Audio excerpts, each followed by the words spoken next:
It was September of 2010 when I was first diagnosed. I always worked out, I ate right, I did everything right. I couldn't imagine anything was wrong. And I just had some abnormal bleeding, and that got me to the doctor, and that's when the tumor was found. Not only was it something bad, it was something that was considered terminal.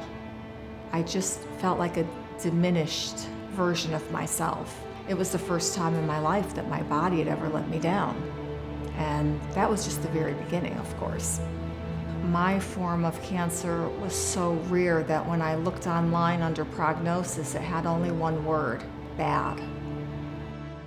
I learned that there were fewer than 100 cases worldwide that were ever reported, but it wasn't until I met with my oncologist that I found out that I didn't have a long time to figure things out.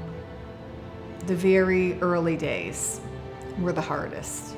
My daughter was 16 years old when I was diagnosed, and she was going into her senior year of high school. So it was incredibly hard for her, but we got through it with the fact that I always told her the truth, because I knew that I had to get her prepared for the fact that I might not be there for her.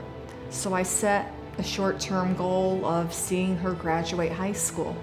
And I knew I'd be cutting it close. So I told my oncologist, listen, I'm stronger than I look. I will do anything. And that was the beginning of our journey. I always had that strong will to live, and I think that's where the willingness to try came in. I just think I had a stubborn streak. I was never a quitter. So it was kind of more fighting for what I wanted. My daughter will say, my mom had to fight just to live, and other people take that for granted. And she was willing to fight to live. I remember the day my daughter graduated college, and it felt surreal.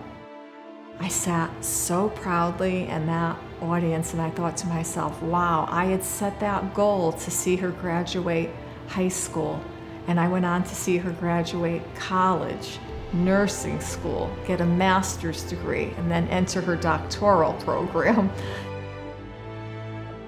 For each year that I'm here, I'm so excited.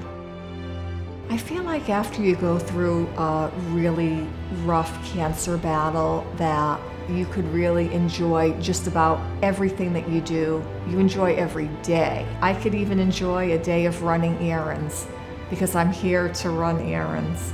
But the thing that really changed a lot for me is just the love of each day, just the love of life. Bristol Myers Squibb is a company that has done so much for so many people, but the thing that makes them special is the fact that they really care about their patients. They take the time to get to know us. I think what they do is amazing. When I think about it now, I almost think about it as though it happened to someone else. You almost can't believe it because it's just so incredible.